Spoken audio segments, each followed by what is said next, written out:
Dan subhanallah disebutkan di dalam hadis yang lain, ketika dua malaikat yang datang tujuannya untuk menanyai si hamba yang soleh ini, dua malaikat ini mencoba untuk masuk dari arah kepala si mayit yang mukmin ini di kuburannya.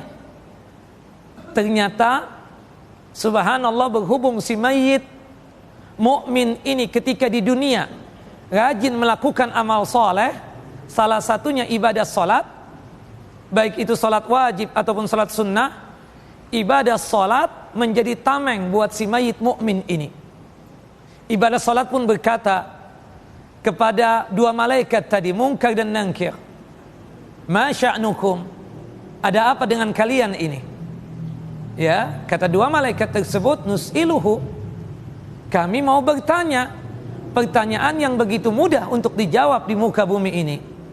Man rabbuka wa madinuka wa man nabiyuka. Dan subhanallahnya, ibadah salat berkata kepada dua malaikat tadi, la madkhala fikuma, tidak ada tempat masuk buat kalian berdua. Akhirnya dua malaikat ini berpindah ke sebelah sisi kanan dari si tubuhnya mayit ini. Ternyata sisi kanan dari tubuhnya si mayit tersebut sudah dijaga oleh ibadah siam. Ternyata si mayit ini ketika hidup di dunia suka melaksanakan ibadah puasa. Nah, nanti insya Allah hari Rabu dan hari Kamis jangan lupa puasa tahunan, Tasu'a dan Asyura, penghapus dosa 1 tahun. Ya, jangan sampai ditinggalkan. Seperti kita tidak meninggalkan puasa Arafah kemarin. Jelas? Nah, karena mudah-mudahan dengan kita terbiasa melaksanakan ibadah siam tersebut akan menjadi tameng buat kita nanti ketika di alam barzah, ketika di alam kubur. Ucapan yang sama diucapkan oleh ibadah siam, ibadah puasa kepada dua malaikat tadi. La madkhala fikuma, tidak ada tempat masuk bagi kalian berdua.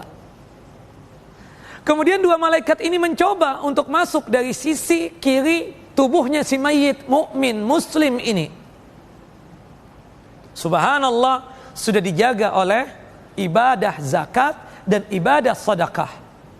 Ternyata orang mukmin ini ketika hidup di dunia, berhubung dia kaya, dia berzakat, berhubung punya kemampuan secara finansial, dia bersedekah. Dan subhanallah, sedekahnya dan zakatnya menjadi tameng, ya, buat dia, sehingga dua malaikat Munkar dan Nankir tidak bisa masuk ke kuburan si mayit mukmin dan muslim ini. Ucapan yang sama diucapkan oleh ibadah zakat dan sedekah. La madkhala fikuma, tidak ada tempat masuk buat kalian berdua, untuk bertanya kepada mayit ini. Subhanallah, dua malaikat ini Munkar dan Nankir mencoba untuk masuk dari arah belakang, yaitu kakinya si mayit yang muslim dan mukmin ini. Nah, berhubung si mayit mukmin muslim ini melakukan ibadah-ibadah yang lain, termasuk ibadah haji dan umrah, ibadah haji dan ibadah umrah pun berkata hal yang sama. Sampai pada akhirnya nanti Allahu Jalla Jalaluhu mengizinkan dua malaikat tersebut untuk masuk ke kuburannya si mayit mukmin muslim ini. Terjadilah pertanyaan, 3 pertanyaan tadi. Tapi ada di antara kaum muslimin yang tidak ditanya, ya. Di antaranya para syuhada, anak-anak kecil yang meninggal dunia sebelum balik, itu tidak ditanya, karena jaminan surga buat mereka. Termasuk juga ya para nabi, para rasul, kita katakan tidak ditanya. Nah, subhanallah, berhubung orang mukmin muslim dan dia melakukan amal saleh ketika di dunia ini, begitu mudahnya dia menjawab pertanyaan Munkar dan Nankir tadi. Man rabbuka, langsung dijawab, Rabbi Allah, Tuhanku Allah.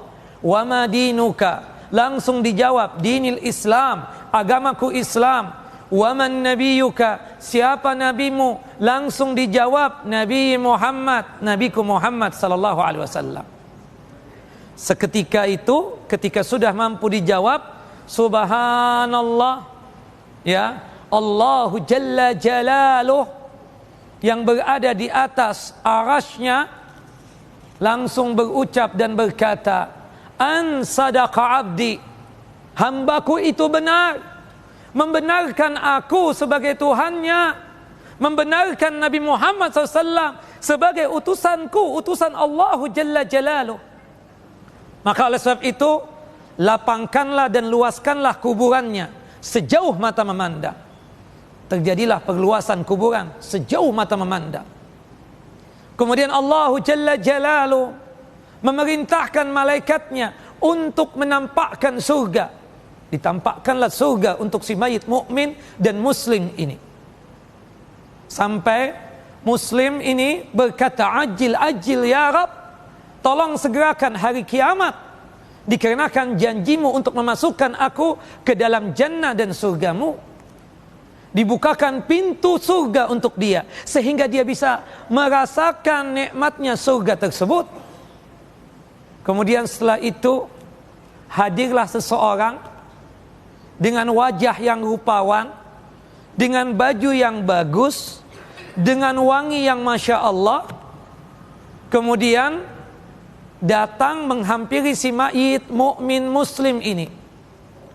Kemudian mayit mukmin muslim ini bertanya, man anta, siapa kamu? Ya, fawajhuka alladhi, ya, wajah kamu ini kelihatannya ya'ti bi khairin, mendatangkan kebaikan. Ya, engkau ini datang dengan membawa apa? Kebajikan. Sepertinya menyenangkan buat aku, kata hamba mukmin tersebut. Kata seseorang dengan wajah yang rupawan, dengan wangi yang Masya Allah, dengan pakaian yang bagus mengatakan, ana amaluka salih. Aku adalah amal solehmu ketika di dunia. Nah, itu kondisi orang mukmin terjadi di alam apa? Alam barzah. Bagaimana hakikatnya? Wallahu a'lam. Seperti itulah yang dikabarkan oleh Nabi kita Muhammad SAW. Dan kalau kita mengaku beriman kepada hari akhir, salah satunya mengimani apa yang terjadi di alam barzah.